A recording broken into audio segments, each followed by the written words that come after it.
I've done over 200 real estate deals on the island of Puerto Rico worth tens of millions of dollars. And in my experience, these are the 5 worst places to buy a house in 2025. Number 1, the mountains. Don't get me wrong, I like to visit the mountains. I love the mountains even. They're peaceful, beautiful, and cheap. But they're also a pain in the ass to renovate.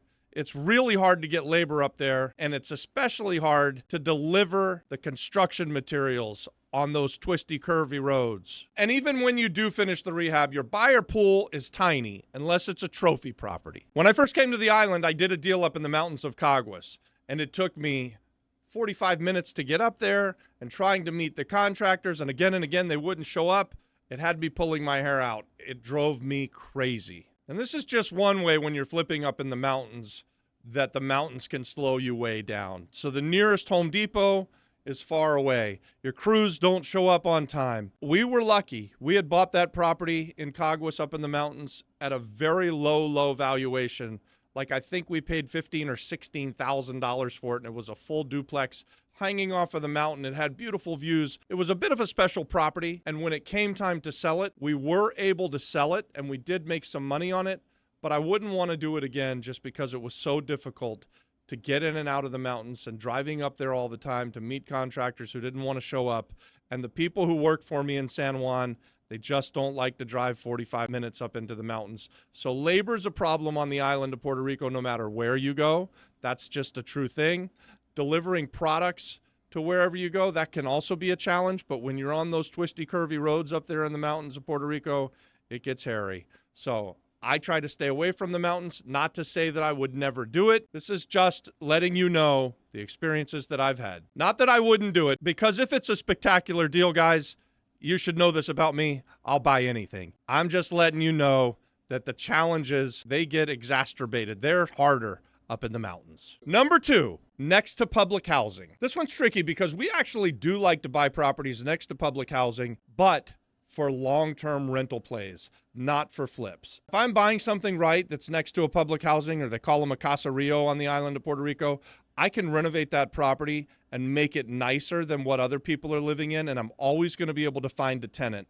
The trick is that I've got to be able to rent it out at that low rent or at the same kind of rents that the neighborhoods demand. I'm not going to renovate something super nice and expect that because I renovated it super nice that I'm going to get $1,000 a month when everybody else in the neighborhood's paying $600 a month. I'm renovating the house really, really nice, and I'm going to rent it for $600 a month. I'm just always going to have tenants who are anxious and wanting to be tenants of mine. But oftentimes, the people who watch our channel, you're wanting to invest in flips or you want to get that sweet appreciation. And for those plays, it's not so great. You're going to have limited amount of people who are going to want to buy a home in those areas, and it's certainly not going to appreciate at the same kind of speed that other places on the island will. I've had a couple of experiences with this. I'll tell you one recently that we did. A single-family home in Catania, right across the street, was a caserío, and was just very hard to sell it on the back end. It was a very nice house, but your view was of the caserío. And even though it was a safe neighborhood and we did end up selling it and we did make some money, it took us a lot longer than we expected it to. So we bought that house for like $45,000 and we sold it for about $125,000. We thought we were maybe going to get a little bit more of a premium than that. It was a 4-bedroom, 2-bath house. It was really nice. We did an incredible renovation, but because of where it was just a little bit harder to find that person who wanted to live in that house. So we ended up selling it to an FHA buyer, and we did okay, but I'm just letting you know, took a little bit longer than we thought it should have. Now, I will tell you, I have another great example of, we own a 7-unit that's very, very near a caserío, and our 7-unit is one of our best performing rental properties that we have on the island right now. We've had it for about 5 years, and we bought these units pretty cheap because nobody else wanted to take a chance on it. They needed a ton of work. Guys, we're value add real estate investors, so we're never afraid of that. We fixed them up and we got them looking really good for the area, and then we rent them out for the same price that other people are paying to live in the houses in this neighborhood. So a 2-bedroom apartment there we're renting for like $650 a month. A 3-bedroom, 1-bath apartment in the same building We, I think, are renting for around $800 a month. And that's in line with what Section 8 renters are doing in this same neighborhood. And it always stays rented. We never have a problem when someone does move out. And so I really like it for this long-term rental play a lot more than I liked my experience doing it as a flip on the previous example. Number 3, flood zones. Now, this is one that a lot of people miss because we're on an island, and you would think that flood zones would really be kind of limited to right along the coastline. And we're going to talk about the coastline in a minute, but these flood zones happen coming off of the mountains, near rivers, and sometimes, like in San Juan, there are portions of town that just don't seem to drain very well. And so when it rains, they flood. And you have to be very careful about owning properties here because nobody really wants to buy it on the back end if you're doing it as a flip. So your buyer pool is going to be limited. And even if you're trying to do a long-term play, people know when it's going to be 6 inches underwater, and they don't generally want to live there either. So you find that you're going to be doing the resale on the very low end. You're going to be doing the rentals on the very low end as well. You can't renovate yourself out of being underwater. Some of the things that we realized about these flood zones is that when you buy in them, it seems like you're getting a great price. And early on when we came to the island, we bought a few properties in flood zones in the San Juan metro area.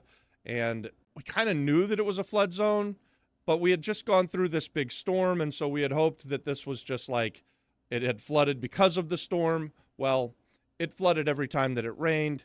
I can remember we had 2 duplexes kind of not side by side, but street by street. So on one street we had one, and then the next street over we had another. And we bought them very, very cheap. Like bought full on 3-bedroom, 1-bath, 3-bedroom, 1-bath, top and bottom duplexes for like $25,000 a piece. And we fixed them up and they looked great. And we were going to flip them. We were going to sell them on the back end. And really it ended up being that we had to sell pretty cheap because nobody wanted to live there. What would happen is every time it would rain, the streets would flood. I mean, there would be 6 inches of water. I can remember one time being there as it was raining, and the water was coming up so fast. The cockroaches were coming out of the drains. It was quite a sight to see, and we realized then that we might have made a mistake. So we've stayed away from those areas ever since. And keep in mind, guys, if you're in a flood zone, it's going to be very difficult to get insurance. I may have already said that, but I want to repeat it because it's very important for those of you that want to do even a buy and hold investment. If you can't get insurance because it's in a bad flood zone, it's something that you need to know. We self-insure, and so we don't mind buying things that we will take a risk on. And if we're getting a good enough deal, I told you earlier in this video, I'll buy just about anything if I think it's a good enough deal. But flood zones is one that got me early on when I came to the island of Puerto Rico. Don't let it get you. At least know what you're doing as you're going in. Last thing I'll say about flood zones is that I think that you can find better places to spend your money elsewhere. It's going to be difficult to find tenants. It's going to be difficult to sell. It's going to be difficult for the bank to finance you when you're in a bad flood zone. So that's enough about that. Let's move on to number 4. This one's going to shock you guys. Number 4 is beachfront property inside of the maritime zone. So those are those properties that are like right there on the ocean. And man, there are a lot of properties like that on the island of Puerto Rico. And you will see prices that will make you scratch your head where you'll be saying, I can't believe I can buy an oceanfront house. And there are several reasons why that is. When you see these dynamite deals right on the sand and you think you've got this deal of a lifetime home run, and guys, we're all about buying those deal of a lifetime home runs, and I love me some oceanfront property. If you are too close to the ocean, what happens is the ocean comes knocking one day, and when it knocks your property down, what you learn, or what I've seen people learn, is that you don't own the land underneath it. At least you don't own the land underneath it in a way that you're allowed to rebuild. So if you're inside of this maritime zone, even if you do own the land, if the house gets damaged because of a storm surge, you oftentimes won't be allowed to rebuild the house. And so that's a big, big problem. And I've seen this happen to many, many people, locals and expats alike. Fortunately for me, I haven't experienced this one. I haven't been hurt by this one, so I don't have a real life example for you that's anything that I've ever done. But I can tell you that after Hurricane Maria, we've seen houses that were along the north coast and even out on the west coast that just kind of, the ocean came in, swallowed up the house and took portions of the house out to sea.